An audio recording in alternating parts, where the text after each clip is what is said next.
Assalamualaikum warahmatullahi wabarakatuh.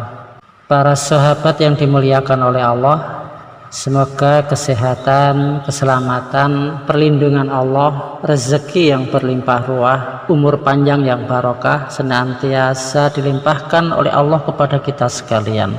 Amin amin ya robbal alamin. Para sahabat yang dirahmati oleh Allah, iblis merupakan musuh besar bagi umat manusia, di mana sepanjang hidupnya iblis selalu berusaha untuk menggoda, menyesatkan anak cucu Adam. Tapi sesungguhnya jauh sebelum Nabi Adam diciptakan oleh Allah, iblis ini adalah merupakan makhluk yang mulia di sisi Allah. Dia merupakan salah satu makhluk yang paling dihormati oleh para malaikat. Kasih sayang Allah yang terbesar kepada iblis saat itu adalah bahwa dia mendapatkan taufik untuk menyembah Allah. Kemudian yang kedua, karena ibadah si iblis ini banyak, maka dia dimasukkan ke dalam kumpulan para malaikat. Dan yang ketiga, dia menjadi teman pendamping para malaikat, sehingga dapat kita pahami kehebatan atau ahli ibadahnya iblis ini, maksudnya sebelum menjadi iblis ini. Nah, saat ketika dia itu diperintahkan oleh Allah untuk sujud, saat itu Allah menciptakan Nabi Adam dan Allah memerintahkan para malaikat-malaikat untuk sujud kepada Nabi Adam. Sebelum menjadi iblis, dia adalah jin yang hidupnya di kalangan malaikat, beribadah bersama-sama dengan malaikat. Maka dia pun termasuk yang diperintahkan oleh Allah, karena dia masuk dalam golongan kumpulannya para malaikatnya Allah. Namun saat diperintah itulah si iblis ini tidak mau bersujud kepada Nabi Adam dengan berbagai macam alasan, terutama dia merasa lebih mulia daripada Adam yang terbuat dari tanah liat, sedangkan dia terbuat dari api. Iblis dulunya adalah ahli ibadah yang tidak pernah membangkang dan mengeluh terhadap perintah-perintah Allah. Dia pernah bersujud kepada Allah selama 1000 tahun lamanya, dan dia sangat giat dalam beribadah. Dia bahkan pernah menjadi sayyidul malaikat, pemimpin para malaikat, dan khazinul jannah, bendahara surga. Namun lama-kelamaan iblis menjadi sombong dan angkuh. Iblis menganggap bahwa dirinya adalah makhluk yang paling tinggi derajatnya di antara makhluk-makhluk Allah yang lain.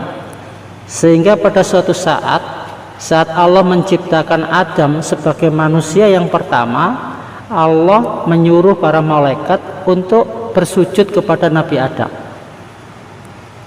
Semua malaikat pun taat kepada Allah, bersujud kepada Nabi Adam. Tapi sifat iblis yang sombong dan angkuh ini mengalahkan kemuliaannya di hadapan Allah. Iblis membangkang perintah Allah, bahkan berkata, "Apakah engkau mengutamakannya daripada aku, sedangkan aku lebih baik daripadanya? Engkau jadikan aku daripada api, dan engkau jadikan Adam daripada tanah." Kemudian Allah lantas berfirman kepada iblis, "Aku membuat apa yang aku kehendaki." Iblis memandang dirinya penuh keagungan dan kesombongan, maka dia enggan bersujud kepada Nabi Adam. Dia tetap berdiri sehingga malaikat selesai bersujud. Ketika para malaikat mengangkat kepala selesai bersujud, mereka mendapati iblis tidak mau bersujud. Maka para malaikat pun bersujud kembali untuk kali kedua. Tetapi iblis tetap dirasuki oleh sifat sombong dan angkuh. Iblis tetap tidak mau bersujud. Dia enggan bersujud dan tetap berdiri tegak. Iblis bahkan berpaling dari para malaikat yang sedang bersujud. Dia tidak ingin mengikuti para malaikat dan tidak merasa menyesal atas pembangkangannya terhadap Allah. Meski iblis pada awalnya sangat indah rupanya, mempunyai sayap 4, mempunyai banyak ilmu, ahli ibadah, serta menjadi pemimpin para malaikat, tetapi semua itu tidak menjadi jaminan sama sekali baginya. Allah akhirnya mengubah iblis dari yang asalnya elok, indah ke bentuk yang sangat hina dan menakutkan. Allah membentuk kepalanya seperti kepala unta, dadanya seperti daging yang menonjol di atas punggung, wajah yang ada di antara dada dan kepala itu seperti wajah kera, kedua matanya terbelah pada sepanjang permukaan wajahnya. Lubang hidungnya terbuka seperti cerek tukang bekam, kedua bibirnya seperti bibir lembu, taringnya keluar seperti taring babi hutan, dan janggutnya hanya sebanyak 7 helai. Setelah itu Allah mengusir iblis dari surga, bahkan mengusir dari langit dan bumi. Iblis tidak akan masuk ke bumi melainkan dengan cara sembunyi-sembunyi. Allah melaknatnya hingga hari kiamat karena dia menjadi kafir. Ketika Allah menghukum pembangkangan iblis itu, maka malaikat Jibril dan Mikael langsung menangis. Lalu Allah berfirman kepada para malaikat, "Apa yang membuat kalian menangis?" Lalu mereka menjawab, "Ya Allah, kami tidaklah aman dari tipu dayamu." Kemudian Allah kembali berfirman dari malaikat, "Begitulah aku, jadilah engkau berdua tidak aman dari tipu dayaku." Maksudnya ya, jangan sampai kemudian merasa angkuh sombong, tetap taat kepada perintah Allah. Meskipun kita ahli ibadah, tapi kalau kita tidak taat kepada Allah, ya Allah akan menghukum kepada kita. Setelah diusir dari surga, maka iblis pun berkata, "Ya Tuhanku, Engkau telah mengusir aku dari surga disebabkan Adam, dan aku tidak menguasainya melainkan dengan penguasaan-Mu."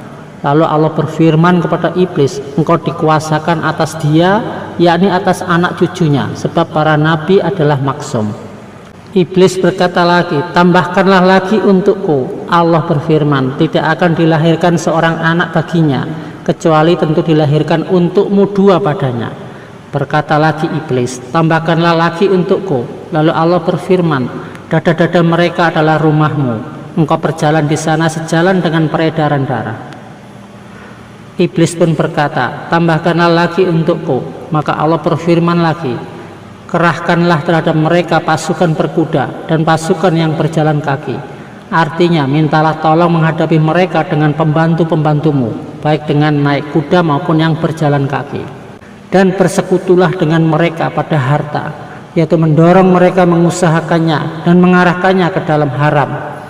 Dan pada anak-anak, yaitu dengan menganjurkan mereka dalam membuat perantara mendapat anak dengan cara yang haram, seperti melakukan hubungan seks dalam masa haid, berbuat perkara syirik mengenai anak-anak itu dengan memberi nama mereka Abdul Uzza, menyesatkan mereka dengan cara mendorong ke arah agama yang batal, mata pencaharian yang haram, dan perbuatan-perbuatan yang haram.